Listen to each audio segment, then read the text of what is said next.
La ministre du Patrimoine, Pascale Saint-Onge, devrait annoncer bientôt des changements à Radio-Canada-CBC pour moderniser le diffuseur public. Selon un texte paru sur le site de CBC, ces modifications sont nécessaires dans un contexte de bouleversement dans le domaine de l'information et de la radiodiffusion. Il s'agirait de changements législatifs et réglementaires. Et le mandat de la présidente directrice générale actuelle, Catherine Tate, prendra fin en janvier, il faut le rappeler, et un nouveau PDG pourrait être nommé prochainement, toujours selon Radio-Canada. Je reçois Alain Saunier, ancien directeur de l'information des services français de Radio-Canada et expert des médias d'information et du journalisme. Bonsoir, M. Saunier. Bonsoir.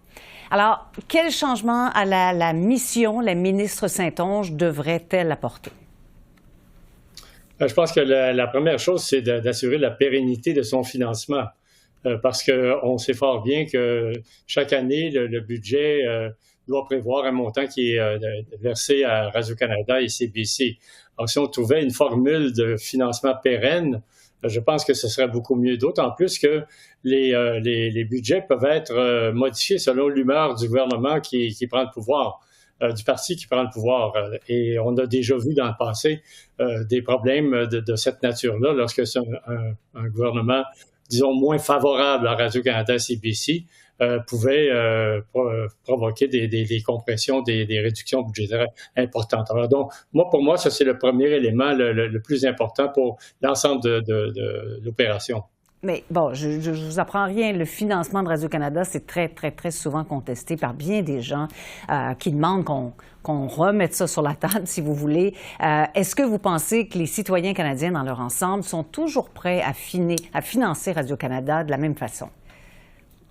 Moi, je pense qu'il faut commencer à développer des alternatives à ce qu'on connaît. Par exemple, vous savez qu'en Europe, il existe différentes formules. L'Allemagne procède avec des redevances. L'Italie, la Grèce et le Portugal, eux autres, leur financement est assuré par une majoration de leur facture d'électricité. Il y a d'autres endroits où, comme en France, c'est l'impôt et ce sont des taxes aussi qui se sont ajoutées au cours des 2 ou 3 dernières années. Alors, donc, il y a des formules qui sont différentes et puis qui peuvent en faire en sorte que on puisse se trouver là un financement différent. Mm-hmm. Moi, j'ai déjà fait la proposition que tout ce qui constitue, par exemple, des écrans, tout ce qui constitue le matériel qu'on utilise pour le numérique, pour faire en sorte que la télévision puisse fonctionner, on pourrait mettre à profit les géants du web, on pourrait mettre à profit des entreprises comme NVIDIA, qui est une entreprise qui fait des microprocesseurs. Il y a plusieurs entreprises dans le monde qui sont associées directement à tout ce qui s'appelle l'univers numérique ou informatique qu'on pourrait mettre à contribution de cette manière-là. Est-ce que vous avez l'impression que la ministre Saint-Onge veut aller vers ça? Ben, je sais que moi, en tout cas, moi, j'ai déjà formulé des propositions qui ont déjà été entendues par le comité qu'elle a créé. Ils connaissent mes opinions là-dessus. Moi, je pense qu'elle est ouverte. Moi, je salue le travail qu'elle a accompli jusqu'à tout récemment. Pascale Saint-Onge est vraiment quelqu'un qui a à cœur la défense du service public, puis la défense aussi des arts et puis de l'information au pays. Maintenant, on sait fort bien que pour assurer que tout ça soit pérenne, il va falloir peut-être aussi garantir qu'au-delà du gouvernement actuel, les choses vont pouvoir demeurer en lieu et place. Là. Mm-hmm. Alors, outre le financement, est-ce que vous pensez qu'il y a d'autres changements qui devraient être faits à Radio-Canada, des changements importants là, de mandat, par exemple? Le mandat, écoutez-moi, depuis longtemps, je propose que Radio-Canada mette fin à la publicité. Je ne suis pas le seul à avoir proposé ça. La commission de Mme Yale, il y a 2 ans, elle avait proposé, entre autres, de retirer toute la publicité dans ce qui s'appelle les émissions d'information ou d'affaires publiques, comme on les connaît à Radio-Canada. Donc ça, je pense que c'est un des éléments importants. Peut-être de sortir la publicité. Ça permettrait à ce moment-là de donner peut-être une petite voie de financement pour le secteur privé en retirant la publicité à Radio-Canada. Il faudra évidemment que ça soit compensé par une autre formule de financement pérenne. Par ailleurs, moi, je trouve aussi qu'il est plus que temps qu'on établisse clairement la distinction entre Radio-Canada et CBC. Et en ce sens-là, il faut absolument qu'on établisse et qu'on rétablisse, je dirais, l'autonomie des services français au sein de Radio-Canada-CBC, qui est une chose qui avait été acquise déjà dans les années 70, les années 80, même sous Pierre Junot, qui était très proche du gouvernement de Pierre Trudeau. L'autonomie des services français était garantie à l'intérieur de Radio-Canada, de CBC. Ça, pour moi, ça me paraît... L'économie du contenu, ou vous parlez vous iriez contre la mise en commun des ressources, par exemple? Bien, voyez-vous, il y a certaines ressources qu'on peut mettre en commun. Par exemple, moi, j'ai connu l'époque où on avait des cadres de reportage qu'on utilisait pour organiser les élections et puis les grandes activités extérieures. Alors ça, ce sont des moyens, des ressources qui peuvent être mises en commun. Par contre, il faut absolument qu'en tout ce qui concerne la programmation, eh bien là, chacune des directions, et particulièrement la direction des services français, est carte blanche parce que c'est la direction des services français qui connaît le mieux son marché, le marché francophone au pays, mais aussi principalement au Québec. Alors, il faut absolument qu'il y ait une forme d'autonomie et, je dirais, presque d'indépendance à l'intérieur de Radio-Canada pour ce qui concerne tout ce qui relève de la programmation. Vous savez que M. Rabinovitch, lorsqu'il était président, avait déjà évoqué cette idée que lui, comme président, directeur général de CBC et Radio-Canada, pourrait être celui qui était le Executive Director. Et puis, dans chacun des réseaux, français comme anglais, il y aurait là des présidents, directeurs généraux avec une autonomie à l'intérieur de l'ensemble de Radio-Canada, de CBC. Ça m'apparaît comme une idée intéressante. Je ne sais pas si le comité va aller dans cette direction-là, mais à tout le moins, je pense que l'autonomie des services français doit être absolument protégée comme proposition d'organisation puis de direction de l'entreprise. Bien, justement, ça m'amène à vous parler de la direction de Radio-Canada. Quels seraient les critères d'embauche pour un prochain président, une prochaine présidente, justement, qui, selon vous, chapeauterait donc plusieurs PDG?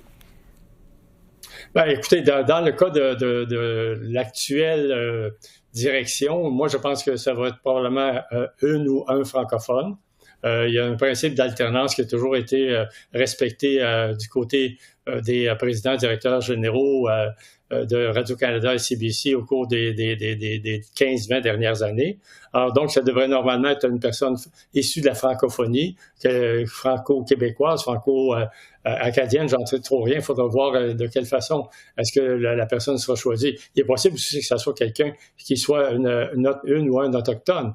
Alors, on pourra voir. Mais ce qui est certain, c'est que la personne qui doit prendre cette direction-là, doit nécessairement avoir à cœur la défense du service public parce que les prochaines années vont être excessivement difficiles. Il y a des gens qui veulent voir disparaître CBC. Il y en a d'autres qui veulent faire en sorte qu'on scinde les deux entités puis qu'on laisse Radio-Canada, mais qu'on laisse tomber CBC.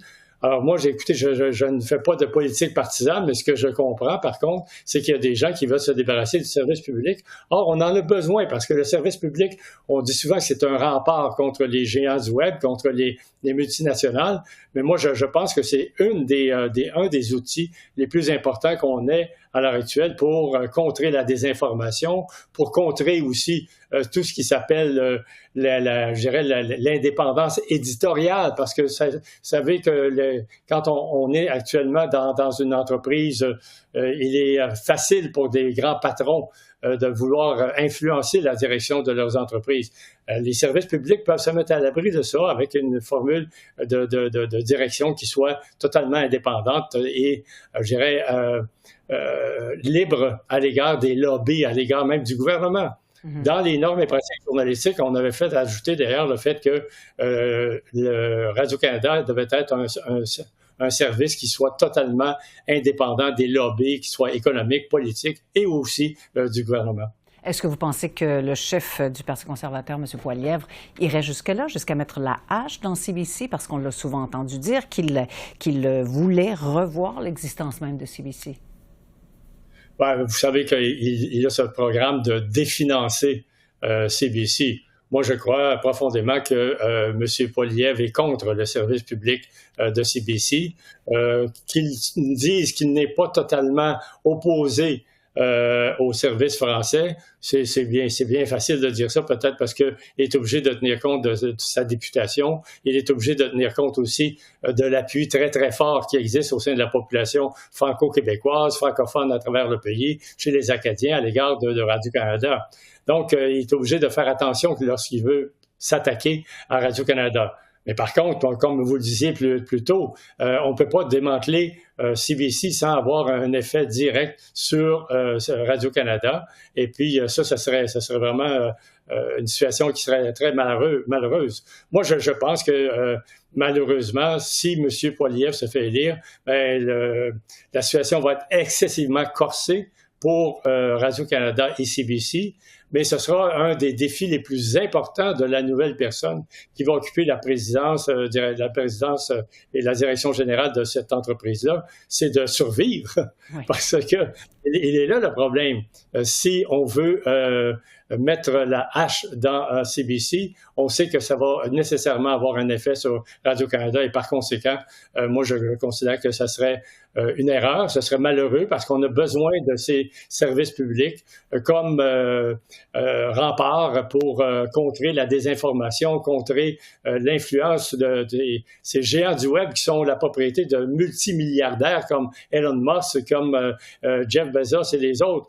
On ne peut pas laisser des géants milliardaires décider de qu'est-ce qui est bon ou mauvais pour nous. Donc, ça nous prend un service public comme Radio-Canada, CBC. Les fameux GAFAM. Merci, M. Saunier, d'avoir répondu à nos questions ce soir. Merci. Il n'y a pas de quoi. À bientôt. À bientôt.